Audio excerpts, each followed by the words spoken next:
Dhira jana priyam priyakaram nirmasaram pujitam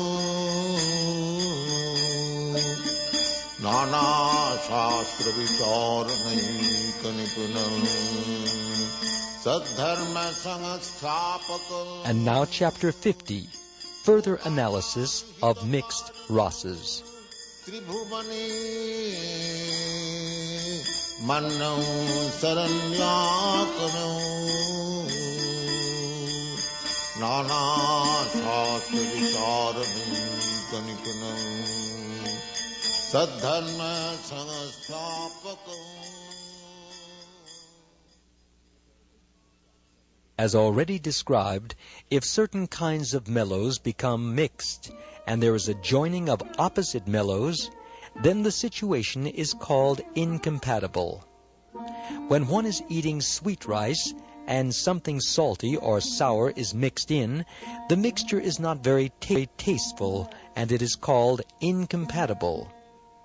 An exemplary instance of incompatibility is a statement by an impersonalist who was lamenting aloud, quote, "I have been attached simply to the impersonal Brahman feature, and I have passed my days uselessly in practicing trance. I have not given any proper attention to Sri Krishna, who is the source of the impersonal Brahman and who is the reservoir of all transcendental pleasures," unquote. In this statement, there are traces of neutrality and conjugal love, and the resulting humor is incompatible.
Sometimes it is found in places like Vrindavan that a person with a slight devotional attitude of neutral love for Krishna may immediately and artificially try to attain to the platform of conjugal love.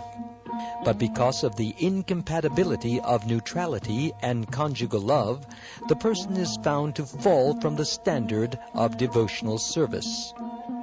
Incompatibility was expressed by a great devotee on the platform of neutrality when he sarcastically prayed, quote, "I am very anxious to see Krishna, the Supreme Personality of Godhead, who is many millions of times more affectionate than the Pitas or forefathers in the Pitraloka, and who is always worshipped by the great demigods and sages.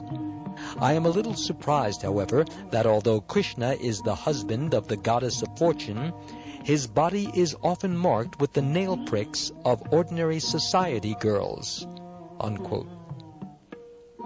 Here is an example of incompatibility due to a mixture of neutrality and high conjugal love.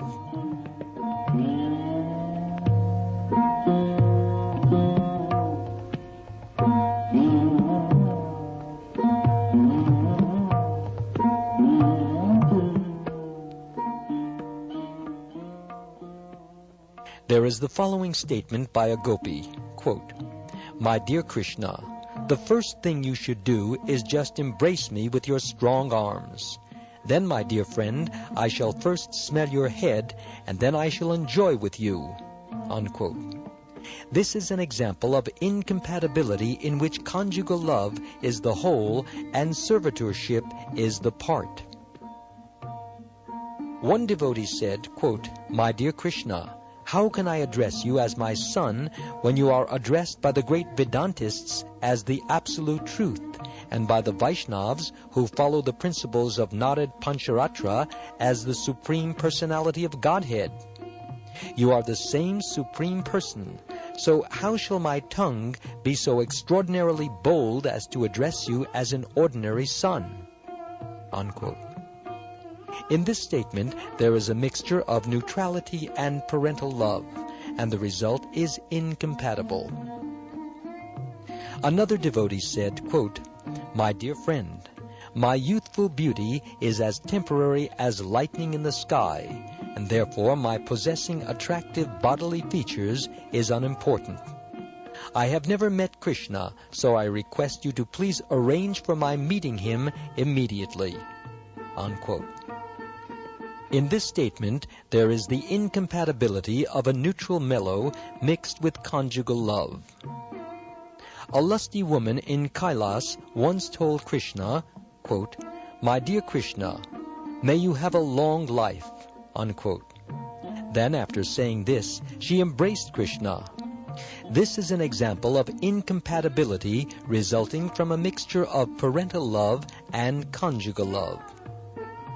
The purpose of the above analysis is to show that in the mixture of various mellows or reciprocations of ecstatic love between Krishna and the devotees, if the result is not pure, there will be incompatibility. According to the opinion of stalwart devotees like Rupa Goswami, as soon as there are contradictory feelings, the result is incompatible. Once an ordinary female devotee addressed Krishna, quote, "My dear boy, I know that my body is just a composition of flesh and blood and can never be enjoyable to you. But still, I have been so attracted by your beauty that I wish that you accept me as your conjugal lover." Unquote. In this statement, there is incompatibility caused by a mixture of ghastliness and conjugal love in devotional service.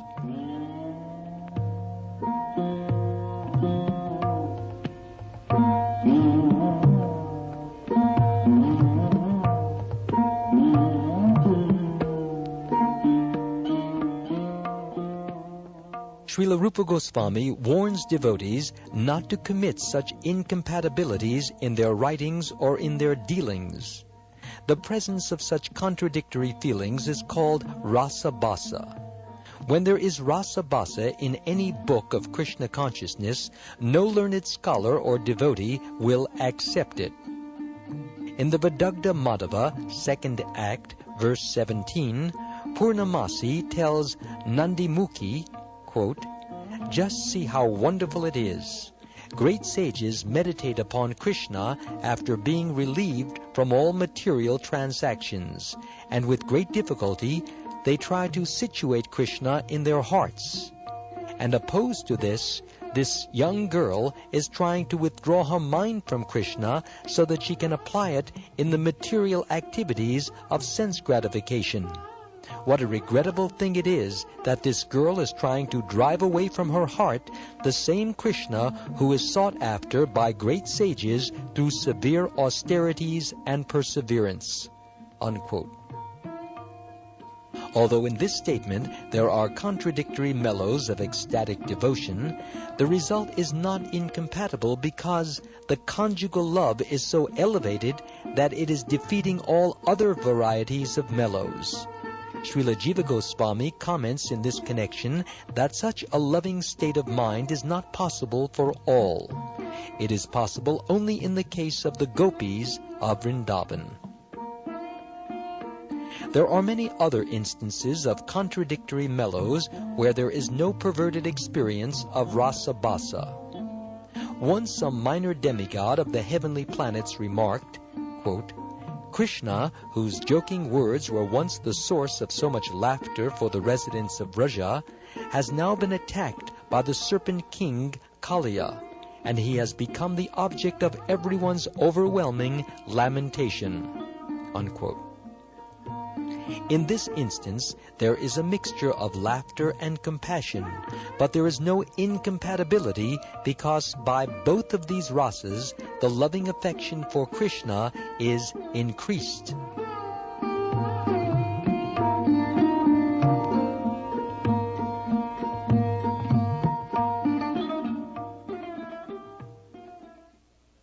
Srimati Radharani was once told that although she had stopped all activities, she was still the supreme source of inspiration for all kinds of devotional service.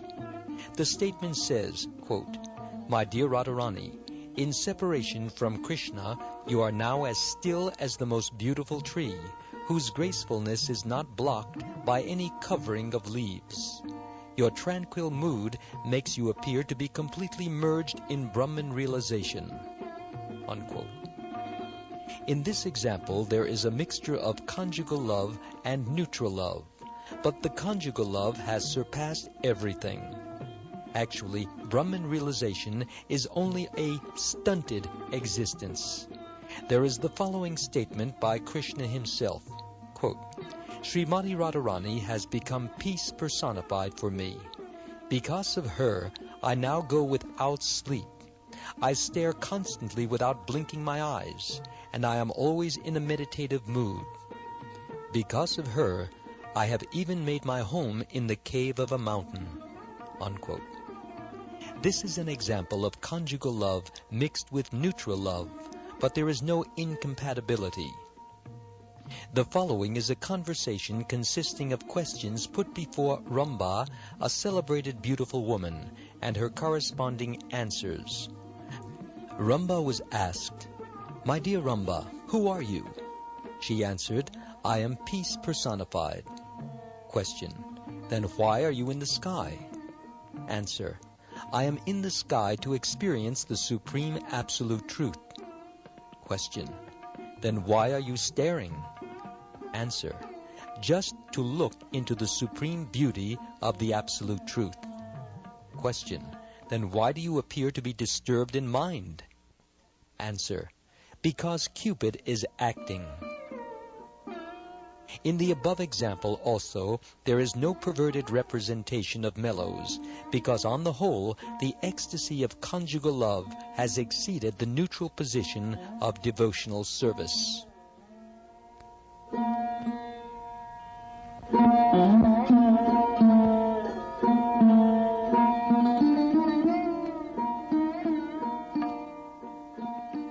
In the 10th canto of Srimad Bhagavatam, 60th chapter, verse 45, Rukmini Devi said, quote, "My dear husband, a woman who has no taste for the transcendental pleasure available from your personal contact must be inclined to accept as her husband somebody who is externally a combination of mustache, beard, body hairs, fingernails, and some head hair.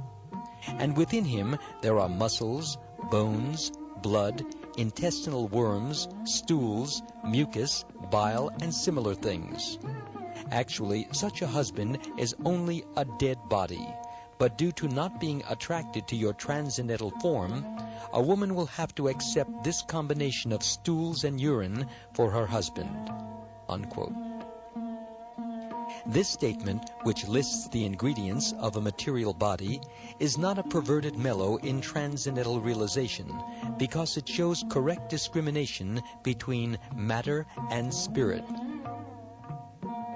In the Vidagdha Madhava, 2nd Act, verse 31, Krishna tells his friend, quote, "My dear friend, what a wonderful thing it is that since I have seen the beautiful lotus eyes of Srimati Radharani, I have developed a tendency to spit on the moon and the lotus flower."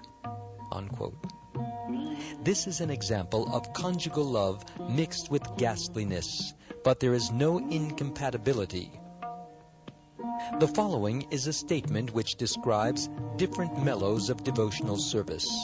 Quote, "Although Krishna was invincible to any enemy, the cowherd boys of Vrindavan became almost blackish with astonishment upon seeing his wonderful royal garments and his fighting feats on the battlefield of Kurukshetra."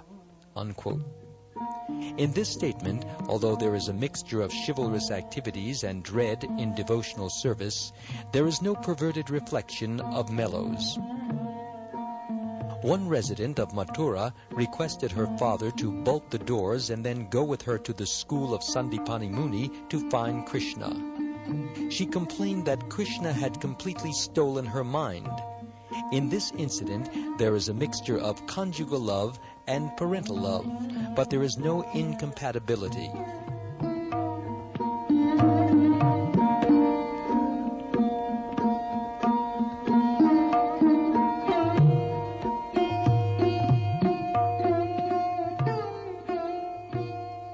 A Brahmanandi, or impersonalist, expressed his desire as follows, quote, "When shall I be able to see that supreme absolute personality of Godhead, who is eternal bliss and knowledge, and whose chest has become smeared with red kumkum powder by touching the breast of Rukmini?" Unquote. Here there is a mixture of conjugal love and neutrality. Although this is a contradiction of mellows, there is no incompatibility, because even a Brahmanandi will become attracted to Krishna. Nanda Maharaj told his wife, quote, "My dear Yashoda, although your son Krishna is as delicate and soft as the malika flower, he has gone to kill the Keshi demon, who is as strong as a mountain. Therefore I have become a little disturbed. But never mind, all auspiciousness to my son. I shall raise this hand, which is as strong as a pillar, and I shall kill the Keshi demon, just to give freedom from all anxieties to the inhabitants of Vrajamandala." Unquote. In this statement there are two kinds of mellows, chivalry and dread. Both of them, however, improve the position of parental love, and therefore there is no incompatibility. In the Lalita Madhava of Srila Rupa Goswami, it is stated, quote, "After Krishna's arrival in Kamsa's arena, Kamsa's priest looked at Krishna with a detestful expression. The entire arena was filled with dread on the part of Kamsa and his priest, and restless expressions of pleasure on the cheeks of Krishna's friends. Frustration was felt by his envious rivals. The great sages meditated. Hot tears were in the eyes of Devaki and other motherly ladies, and hairs stood on the bodies of the expert warriors. There was astonishment in the hearts of demigods such as Indra. The servants danced, and the restless eyes of all the young girls glanced about." Unquote. In this statement, there is a description of a combination of different mellows, but there is no incompatibility. A similar statement, which is free from incompatibility, is in the Lalita Madhava, wherein the author blesses all the readers of the book in the following manner, quote, "Although the Supreme Personality of Godhead is able to lift a mountain with the finger of his left hand, he is always humble and meek. He is always very kind to his loving devotees. He has frustrated Indra's attempt at vengeance by refusing him the sacrifice of Indra Yagya. He is the cause of all pleasure to all young girls. May he be ever compassionate upon you all." Unquote.